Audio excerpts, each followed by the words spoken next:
ચાલો મિત્રો, જેવું કે આપણે જાણીએ છીએ ધોરણ 11 માં લાસ્ટ ટાઈમ આપણે સિલેબસની ચર્ચા કરી હતી. આજે આપણે પહેલું જ ચેપ્ટર શરૂ કરવાના છીએ. એ છે જે રસાયણ વિજ્ઞાન છે એના પાયાની સંકલ્પનાઓ છે. ચાલો તો અહીંયા આપણે લખી નાખીએ.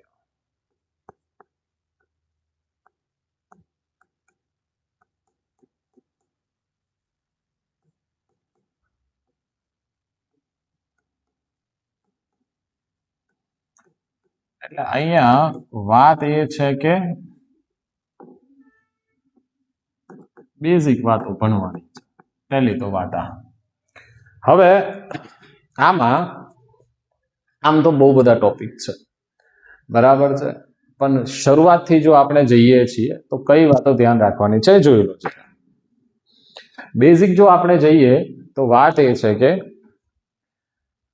સૌથી પહેલા આપણને આપેલી છે પ્રસ્તાવના. શું છે? તો પ્રસ્તાવના છે.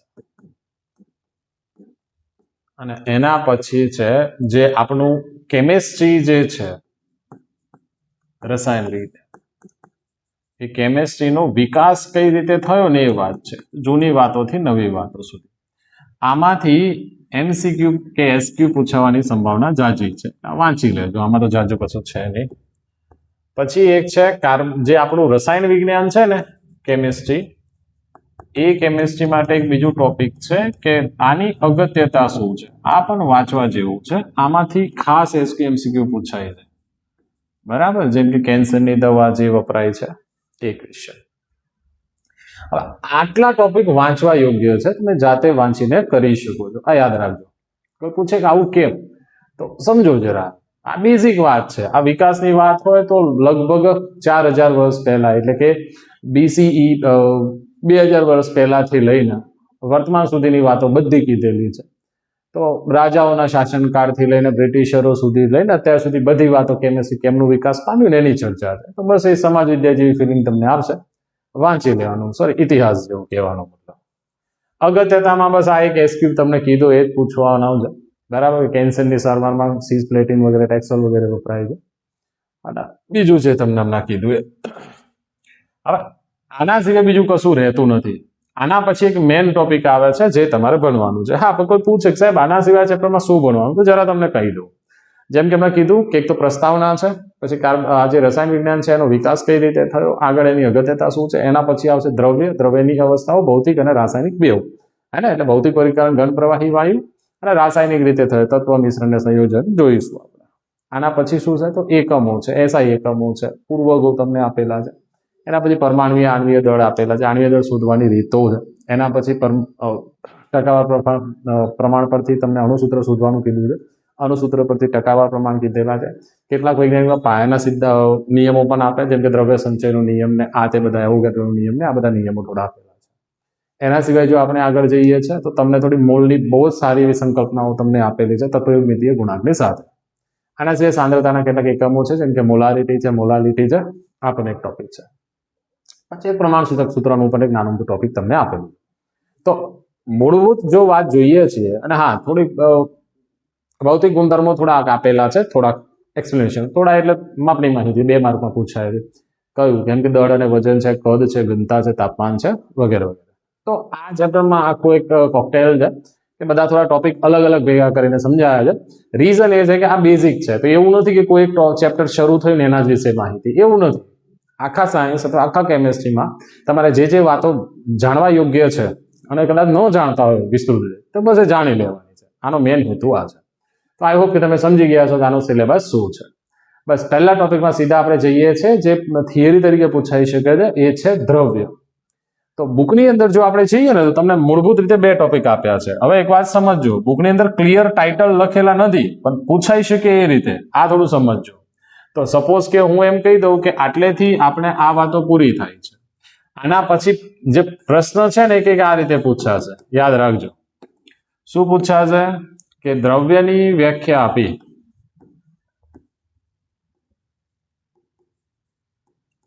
આપી, તેનું કયું વર્ગીકરણ? તો ભૌતિક વર્ગીકરણ જણાવો. અથવા ભૌતિક વર્ગીકરણ ના કે અને ભૌતિક અવસ્થાઓ જણાવો કે તો પણ વાત આ જ છે.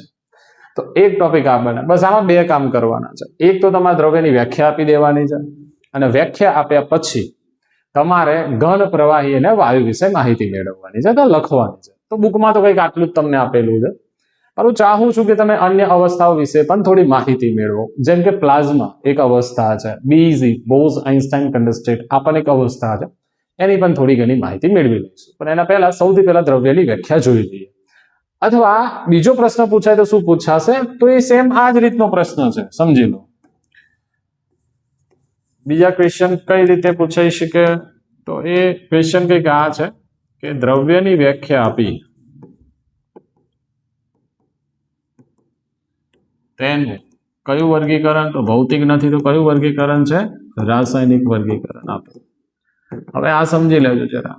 તમે જે ઘન, પ્રવાહી, વાયુ આપ્યું છે એ ફિઝિકલ ક્લાસિફિકેશન છે, તો ફિઝિકલ સ્ટેટ ક્લાસિફિકેશન છે. અને સેકન્ડ વન જે છે એ કેમિકલ બેઝ અથવા કેમિકલી ક્લાસિફિકેશન તમને આપેલું છે. તો પ્રશ્ન આ રીતે પૂછાશે. તેમાંથી આપણે આ પહેલો પ્રશ્ન અત્યારે જોઈ લઈએ કે સૌથી પહેલા દ્રવ્યની વ્યાખ્યા શું છે અને ભૌતિક વર્ગીકરણ. હા, ધ્યાન રાખજો કે રાસાયણિક વર્ગીકરણ પૂછાય તો દ્રવ્યની વ્યાખ્યા તો સેમ જ રહે છે, બસ એમાં રાસાયણિક વર્ગીકરણ આવે, તત્વ મિશ્રણ ને સંયોજન. અને અહીંયા તમારે ઘન, પ્રવાહી અને વાયુ વિશે માહિતી આવશે. એટલે બુકની અંદર કદાચ ટોપિક થોડા પ્લસ માઇનસ લખેલા છે કે દ્રવ્ય એટલે શું, પછી લખ્યું ભૌતિક અવસ્થાઓ અને પછી લખ્યું છે રાસાયણિક વર્ગીકરણ. પણ ધ્યાનથી સમજો, તમને પેલા દ્રવ્ય આપેલું છે, દ્રવ્યની વ્યાખ્યા, પછી ભૌતિક અવસ્થાઓ આપી છે, એનો મતલબ કયું વર્ગીકરણ થયું, ભૌતિક અવસ્થાને આધારે વર્ગીકરણ. એ આખી એક થિયરી છે બુકની અંદર, થોડું સમજી લેજો. ચાલો, તો આ પહેલા ટોપિકની આપણે શરૂઆત કરીએ છીએ.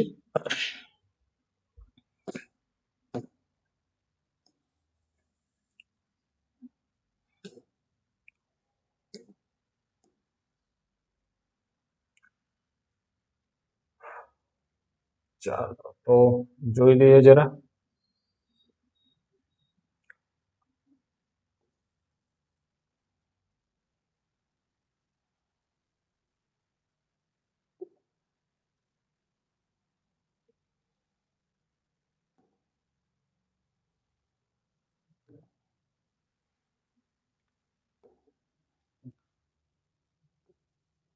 સૌથી પહેલા દ્રવ્યની વ્યાખ્યા જોઈ લઈએ અને એના પછી આપણે કયું વર્ગીકરણ ભણીશું, તો ભૌતિક વર્ગીકરણ. ચાલો સમજીએ જરા શું છે. તો દ્રવ્ય એટલે શું, તો બે વાતો યાદ રાખો. દ્રવ્ય એટલે પહેલા તો મગજમાં ક્લિયર કરો, દ્રવ્ય એટલે પદાર્થ. ફિઝિક્સમાં જે આપણો પદાર્થ છે, કોઈ વસ્તુ છે, એ જ કેમિસ્ટ્રીમાં દ્રવ્ય છે. ખ્યાલ આવે છે? તો બેઝિક વાત એ પદાર્થ કોને કહેવાય, પદાર્થ છે. તો પદાર્થ બે કામ કરે, એક તો દળ ધરાવે અને બીજું જગ્યા રોકે, બસ તો આને પદાર્થ કહેવાય. તો દ્રવ્યની વ્યાખ્યા આટલી છે. દ્રવ્ય કોને કહેવાય, તો આપણે કહી શકીએ કે જે વસ્તુ બે કામ કરે. શું પહેલું, તો જે વસ્તુ દળ ધરાવે એટલે કે વજન ધરાવે, તથા બીજું શું, કદ ધરાવે. કદ ધરાવે એટલે શું, જગ્યા રોકે. તેને આપણે શું કહીએ છીએ, બોલો, દ્રવ્ય એટલે કે પદાર્થ કહીએ છીએ.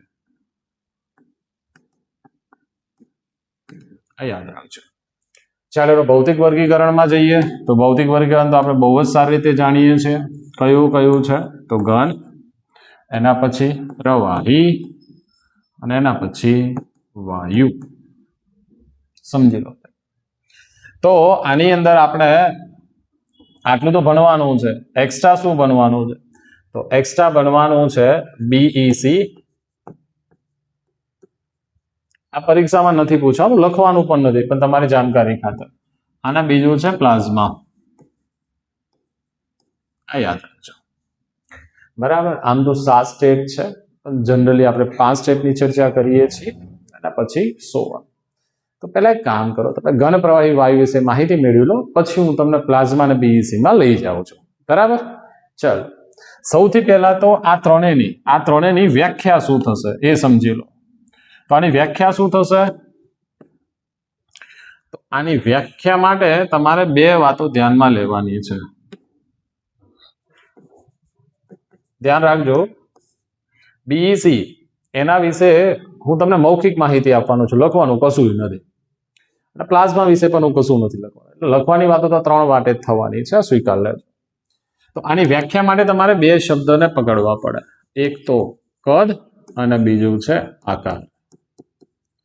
તો આ બે ના આધારે તમે એની વ્યાખ્યા આપી શકશો. તો શું થઈ આની વ્યાખ્યા? તો સમજી લો જરા. જ્યારે વાત હોય કે ઘન પદાર્થ આકાર કેવો ધરાવે? નિશ્ચિત. અને કદ પણ કેવું ધરાવે છે? નિશ્ચિત. આ પહેલી વાત છે. બંને નિશ્ચિત છે. આની અંદર આકાર કેવો થઈ જાય પ્રવાહીમાં? અનિશ્ચિત. જ્યારે કદ કેવું થશે? નિશ્ચિત. અચ્છા, કોઈ ચાહે સાહેબ સમજાવો તો સમજાવું છું તમને. આની અંદર બંને કેવા રહેશે? અનિશ્ચિત.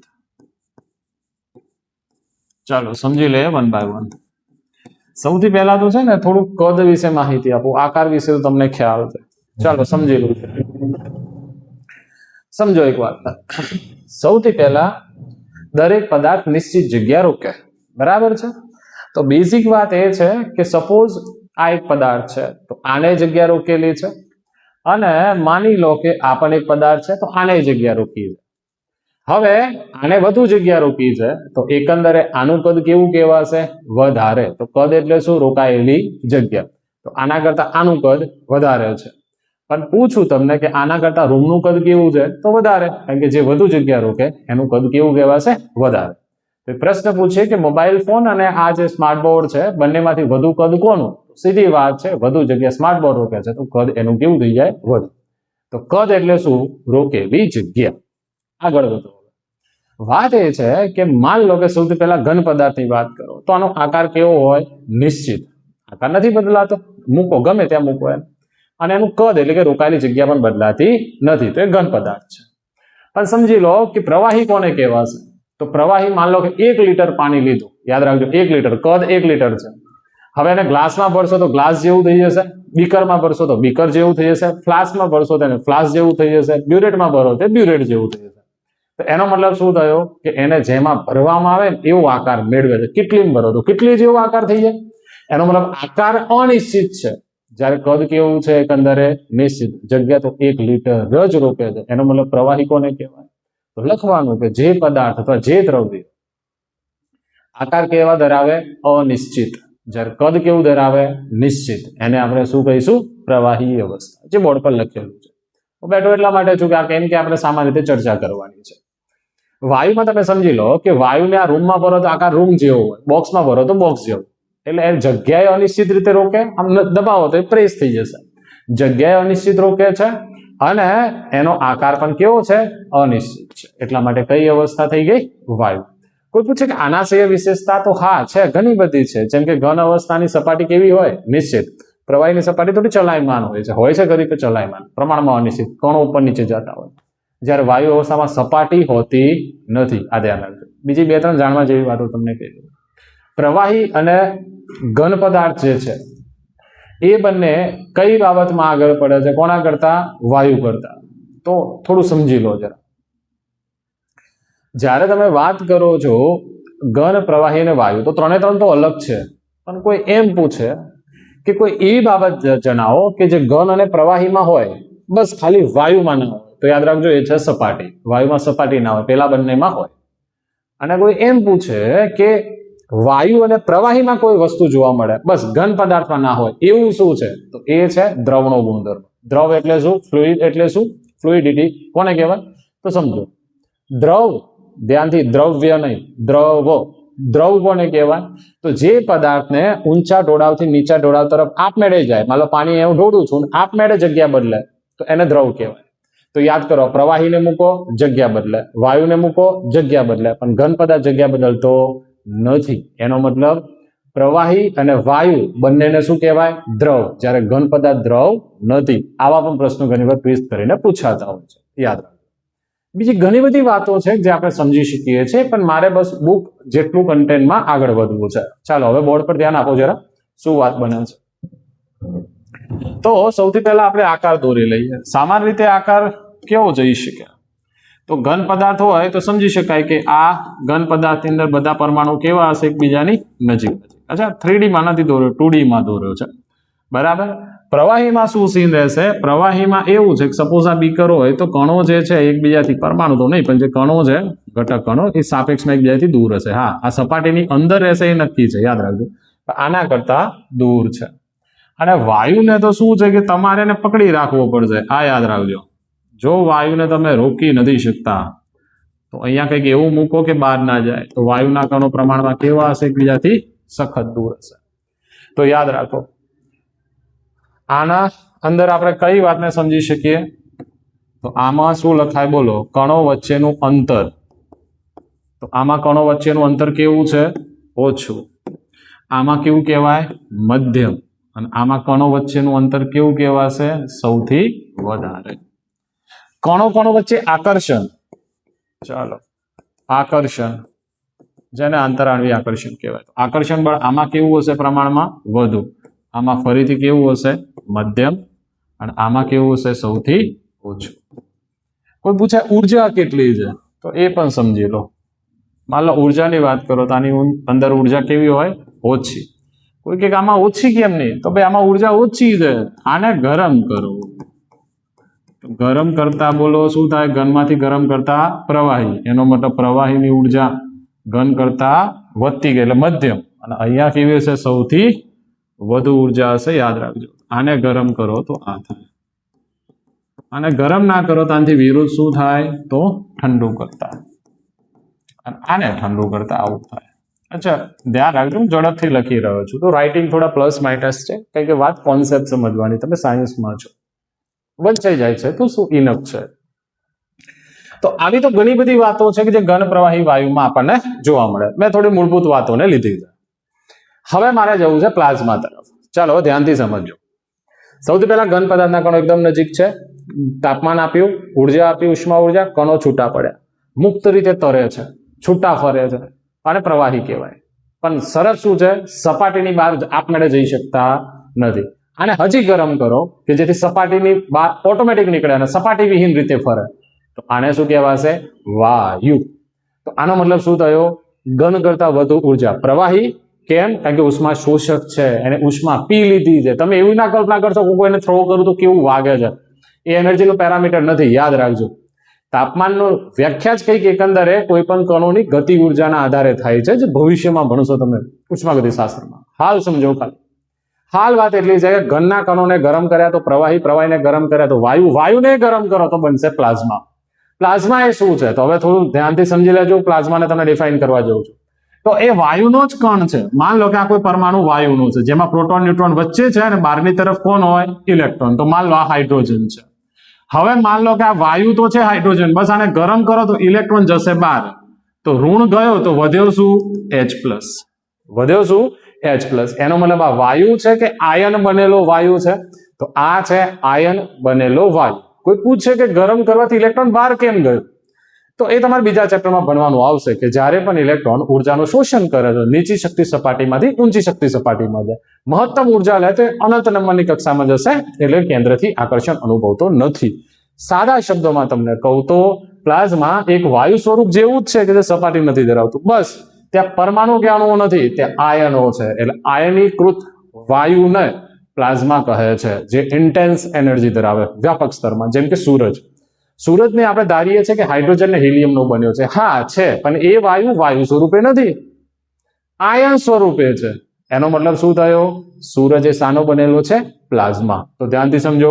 ઘન કરતા વધુ ઉર્જા પ્રવાહી, પ્રવાહી કરતા વધુ ઉર્જા વાયુ, વાયુ કરતા વધુ ઉર્જા પ્લાઝ્મા. તો હાઈએસ્ટ એનર્જી હાલ પૂરતી પ્લાઝ્મા છે.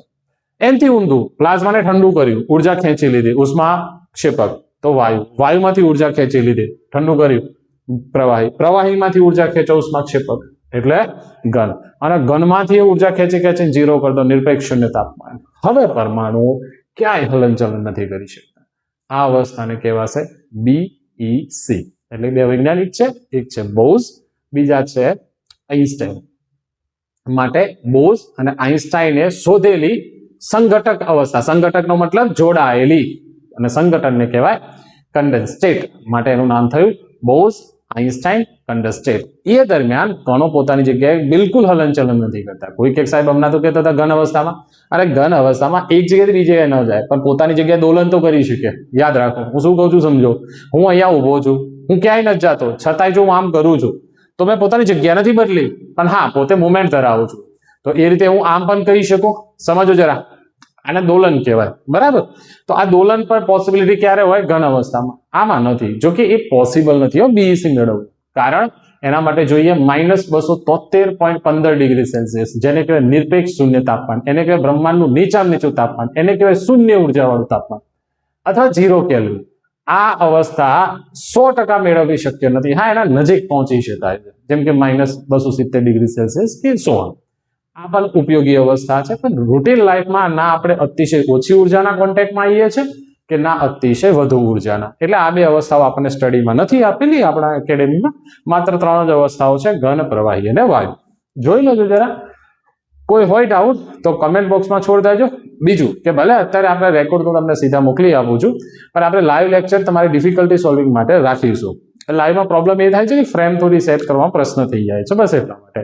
એટલે તમારી ક્વેરી માટે આપણે લાઈવ પણ આવીને તમારા ડિફિકલ્ટીને સોલ્વ કરીશું. હાલ કોઈ ડાઉટ હોય તો કમેન્ટ બોક્સમાં છોડ દેજો. જોઈ લો શાંતિથી, સમજી લો શાંતિથી. ફોટો આનો હું તમને લિંક કરી દઈશ વિડીયો સાથે.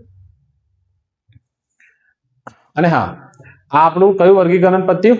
ભૌતિક. હવે આવશે જ્યારે રાસાયણિક, ત્યારે દ્રવ્યની વ્યાખ્યા તો આ જ રહેશે. બસ આ ભૌતિક વર્ગીકરણની જગ્યાએ કયું વર્ગીકરણ આવી જશે? રાસાયણિક વર્ગીકરણ, જે આપણે નેક્સ્ટ લેક્ચરમાં જોઈશું. આઈ હોપ તમને મજા આવી હશે. Thank you.